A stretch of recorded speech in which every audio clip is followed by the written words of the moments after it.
Assalamualaikum teman-teman. Seperti biasa sebelum mulai Mimin mendoakan semoga teman-teman semua selalu dalam keadaan sehat walafiat.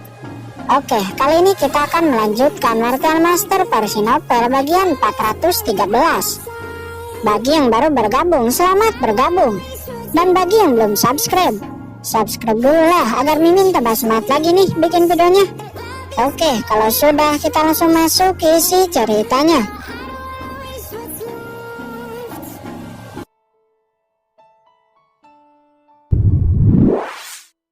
Setelah kehilangan kontak, hati semua orang tenggelam. Kaisar bela diri Ansu buru-buru mengirim orang untuk pergi ke kamp rahasia pelatihan elit untuk melihatnya. Markas besar Istana Penegak Hukum yang kehilangan kontak dengan kamp rahasia juga mengirim orang untuk memeriksa. Setelah hampir beberapa mil dari kamp pelatihan elit rahasia, mereka segera mencium bau darah yang menyengat. Mereka mempercepat langkahnya. Dan betapa terkejutnya mereka di saat melihat kamp pelatihan elit telah dihancurkan. Mayat-mayat berserakan di tanah dan juga banyak abu berbentuk manusia. Semuanya telah hancur lebur tanpa menyisakan apapun. Berita tentang hancurnya kamp pelatihan rahasia menyebar dengan cepat ke seluruh Wuyu. Organisasi Dao Surgawi, aku ingin kalian mati. Saya heran dari mana orang-orang organisasi Dao Surgawi ini mengetahui lokasi alam rahasia. Satu persatu raksasa kuat dari Istana Penegak Hukum dan Istana Berkabut bangkit. Bahkan banyak para pejabat Istana Penegak Hukum sangat marah, sehingga hampir muntah darah di tempat. Karena di kamp rahasia itu anak dan keponakan mereka berkultivasi di sana. Dan mereka diharapkan untuk mewarisi mantel mereka di masa depan. Tetapi sekarang semuanya telah mati, mayat tidak tersisa. Ini terlalu menyedihkan. Saat ini gempa besar terjadi lagi di Wuyu. Semua kekuatan utama tercengang dan tidak ada yang bisa tenang. Semua kekuatan berdiskusi. Organisasi Dao Surgawi menjadi fokus perhatian. Xin berpindah ke sebuah kota, di mana di kota ini Qin Chen bersembunyi. Ketika berbagai kekuatan sedang berdiskusi, tiba-tiba Qin Chen keluar dari persembunyiannya dan muncul di tengah-tengah kota. Di depan semua orang yang ada di kota itu, Qin Chen kemudian berkata, organisasi Dao Surgawi saya sepenuhnya bertanggung jawab atas insiden di kamp rahasia Istana Penegak Hukum. Mata semua orang menatap sosok yang memakai topeng yang melayang di udara. Bahkan ada juga beberapa orang dari Istana Penegak Hukum yang ada di kota itu. Namun terlihat mereka semua gemetar karena takut. Bahkan kamp pelatihan jenius dihancurkan oleh orang ini. Jika mereka naik, mereka mungkin hanya akan mati konyol. Namun sesaat mereka mengirim berita agar orang kuat Istana Penegak Hukum bisa secepatnya datang ke sini. Pada saat ini di atas langit, Qin Chen kemudian berkata lagi, terima kasih Kekaisaran Xuanyuan karena telah memberikan informasi yang berharga. Jika tidak, organisasi Dao Surgawi saya tidak akan tahu di mana lokasi kamp pelatihan rahasia Istana Penegak Hukum berada. Penghargaan untuk menghancurkan kamp pelatihan Istana Penegak Hukum adalah setengah milikmu. Qin Chen berkata dengan suara yang keras. Kemudian Qin Chen menambahkan, untuk orang yang mati, organisasi Dao Surgawi saya turut sangat berduka. Saya berharap Istana Penegak Hukum mengambil pelajaran dan menjadi orang baik di masa depan. Anggap ini sebagai peringatan.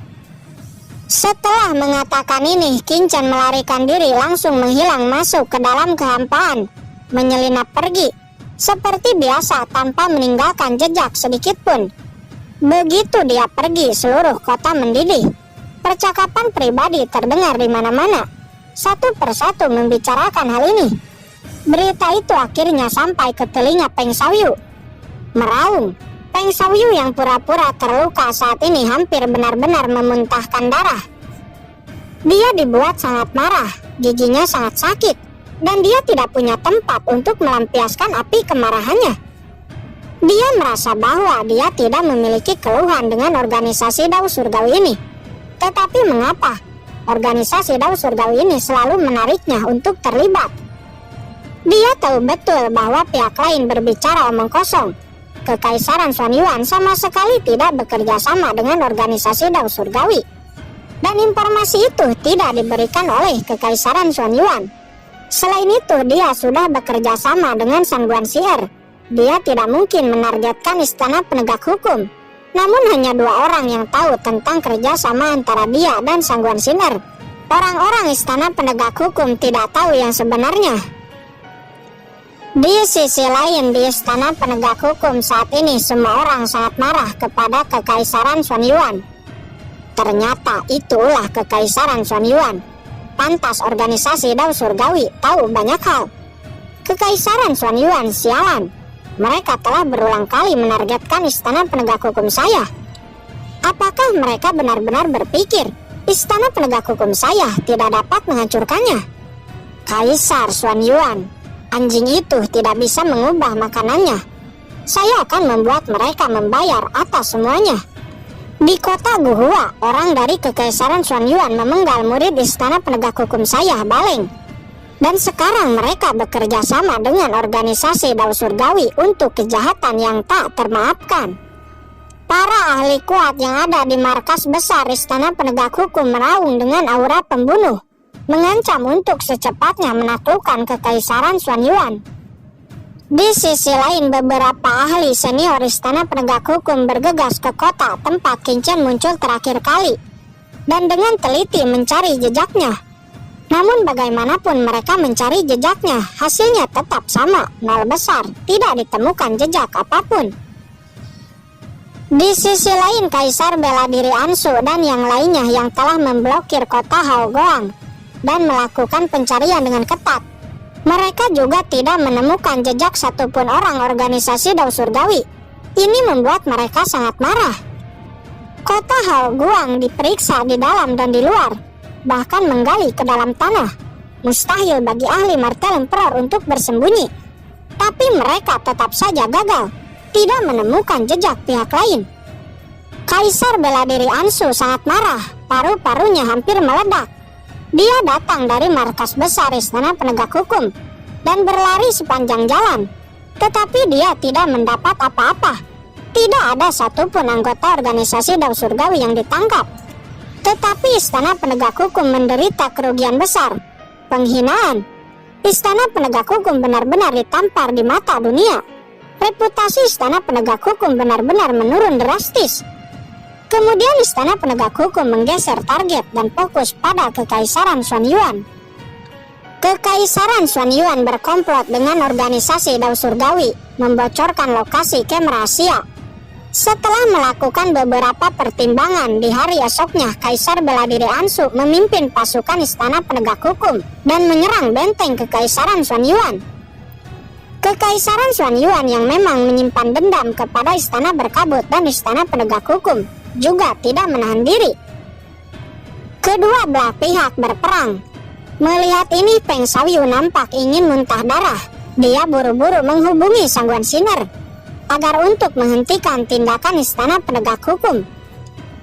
Pada saat Kekaisaran Xuanyuan dan istana penegak hukum berperang, di tempat lain terlihat Qin Chen sedang menyusun formasi teleportasi dan diam-diam akan meninggalkan Wuyu. Karena dia merasa sudah waktunya untuk pergi dari sini dan menuju tempat selanjutnya, yaitu menuju markas keluarga Ji. Mokara dan lainnya juga sudah aman di dalam cakram Gyo Qiankun. Perhatian istana penegak hukum telah terganggu sepenuhnya olehnya. Sekarang adalah waktu terbaik untuk menghubungi Jiruyu. Faktanya semua rencana Qin Chen berjalan dengan lancar. Sesuai dengan yang diharapkan, konflik antara Kekaisaran Xuanyuan dan istana penegak hukum telah menarik perhatian Sangguan Siner dan Peng Xiaoyu. Keduanya pasti bergegas keluar untuk menyelidiki kebenaran. Qin Chen terus bergegas pergi menggunakan formasi teleportasi secara acak di sepanjang jalan. Kadang-kadang juga melewati kekosongan, melewati sejumlah besar kota. Ini adalah rencana Qin Chen. Dia tidak akan memberi pihak lain kesempatan sedikit pun untuk mendeteksinya. Bahkan jika hanya ada sedikit resiko, dia akan menemukan cara untuk menghapusnya. Walaupun dengan cara ini perjalanan menuju ke markas keluarga Ji akan sedikit lebih lama, itu lebih baik daripada harus mengekspos dirinya sendiri. Pada saat Qin Chen bergegas pergi dari Wuyu, Pada saat yang sama, di tempat lain di Wuyu, di sebuah gunung yang tersembunyi, terlihat dua sosok sedang mengintai di sini. Itu adalah Molly dan iblis api merah. Terlihat Molly masih saja tergoda dengan tubuh mulus Hongyan.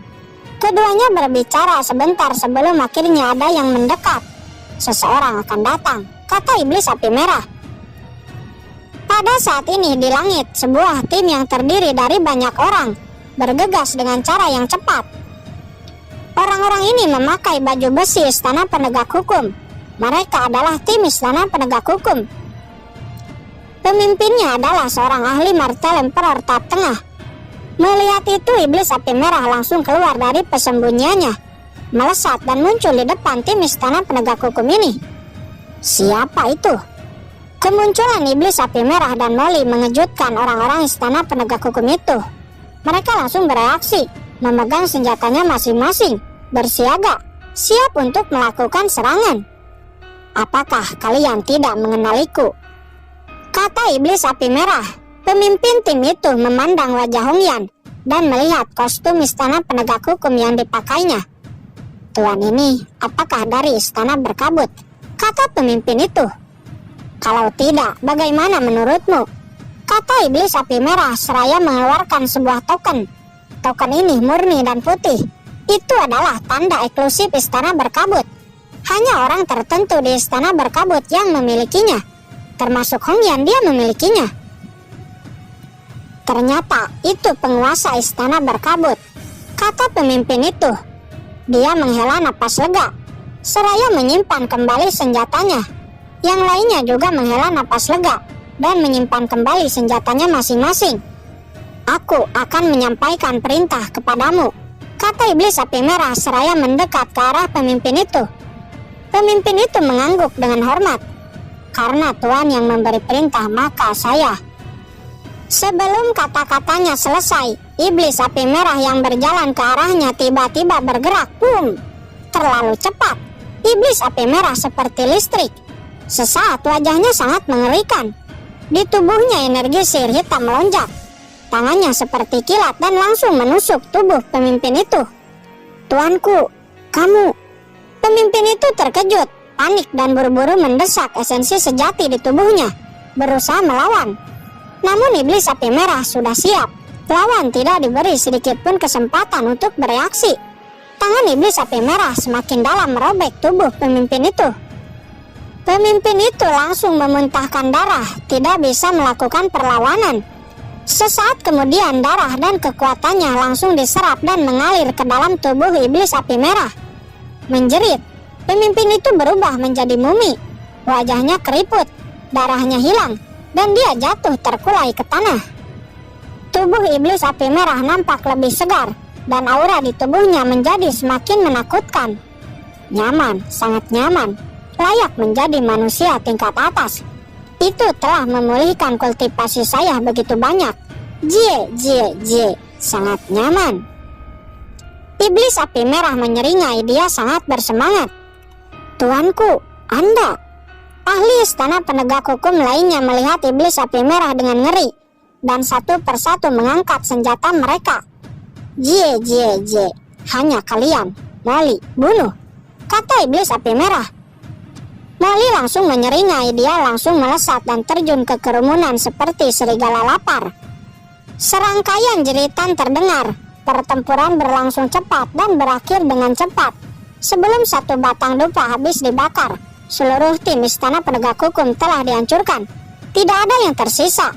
Setelah itu semua esensi darah diserap. Hanya tersisa banyak mayat mumi tergeletak di tanah. Jie, nyaman. Iblis api merah dan Molly menyeringai. Aura keduanya semakin menakutkan dan kekuatannya meningkat. Pergi, mari kita cari yang berikutnya, kata iblis api merah, sebelum akhirnya dia dan Molly menghilang dari sana. Beberapa tim Istana Penegak Hukum dihancurkan oleh iblis api merah dan Molly. Seperti sebelumnya, setiap tim dihancurkan, esensi darahnya diserap, sampai tidak tersisa. Berita banyak tim Istana Penegak Hukum dibantai kembali kepada Kaisar Bela Diri Ansu. Dia berpikir itu adalah ulah organisasi Dao Surgawi.